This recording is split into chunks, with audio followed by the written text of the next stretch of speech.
You're listening to the BBC World Service. I'm Robin Lustig. This is NewsHour.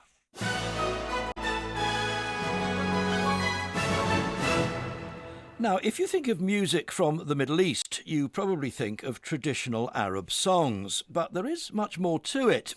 And much of it can be heard here in London at the moment at the Shubak Festival of Arab Culture.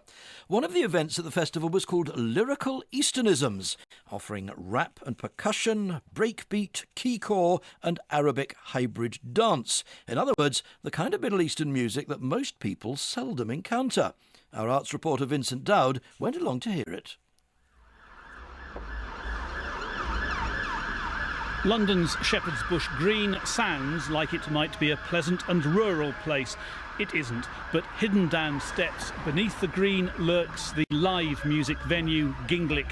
Its Lyrical Easternisms event was designed to transport its audience to the Middle East and North Africa.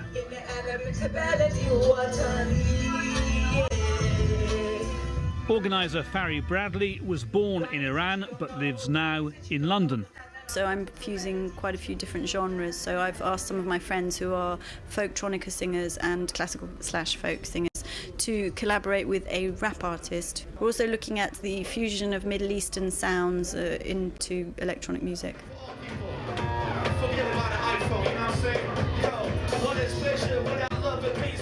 Rapper Behrang Miri grew up in Iran and Chechnya and is based now in Sweden. His music hints at traditional Persian elements, mixed with urban rhythms that hip-hop represents.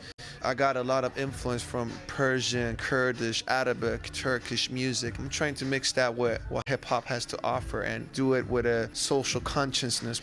The music is in Arabic and Farsi and English and Swedish and Portuguese and Spanish, so it's a world thing. Enough of the injustices, we got something to say. What, you sitting over there watching me with that dreadful stare? I don't business about your gimmicks. Princess Emmanuel describes herself as British, Egyptian, Lebanese. As for her music, I usually describe it as word, sound and power. It's rap, poetry and reggae mixed together. We've recently had the Arab Spring. Has that changed what you're saying in your songs? Well, I've always been talking about the injustices that happen, but I usually talk about these things that happen in the West. And then when it was escalating in January, yeah, definitely it influenced me talking about these topics specifically. Do you know what I mean? The point of Lyrical Easternisms was to defy cultural generalisation. Some of the performers were from the Arab world, but John Camille Farah, for instance, is a Canadian composer and piano player with a fascination for Middle Eastern form.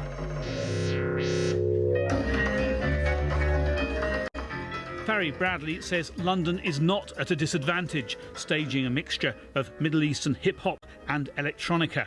This is the best place to do it because so much of sort of world opinion stems from Western media. So London would be a really important place to do it. And also we're quite advanced culturally in terms of integration compared to other cities. Middle Eastern music tends to not just emulate Western music, but also to explore what it can do with its own sounds. And often economically, they're driven by what they have around them. So it's completely different. This is Behrang Miri, here to represent on behalf of all my struggling peoples. This is the realness. Listen and learn. Life is full of sacrifices. He and his wife, kid.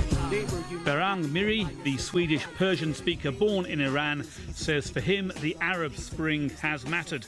But he long ago concluded hip-hop, wherever it comes from, can mean nothing without a social and political context. The most important thing is I want to put a face on the people that are mistreated in Fort Europa. People from the projects, from the suburbs. I want to fight all types of racism. And we see that Islamophobia and anti-Ziganism and of course anti-Semitism and all types of racism is getting well spreaded. That's why I put Arabic in my musical context, because right now people are treating minorities with Muslim background in a way, very bad way. My music is a face for those people who don't have face in the conventional power structures. We have contemporary culture and I hope that more people can reach my music and like it and enjoy it. It's not enough to fall in love. Nowadays, nothing is natural. Loving was magical, passionate action. There we are, some Arab music with a difference. That report from Vincent Dowd.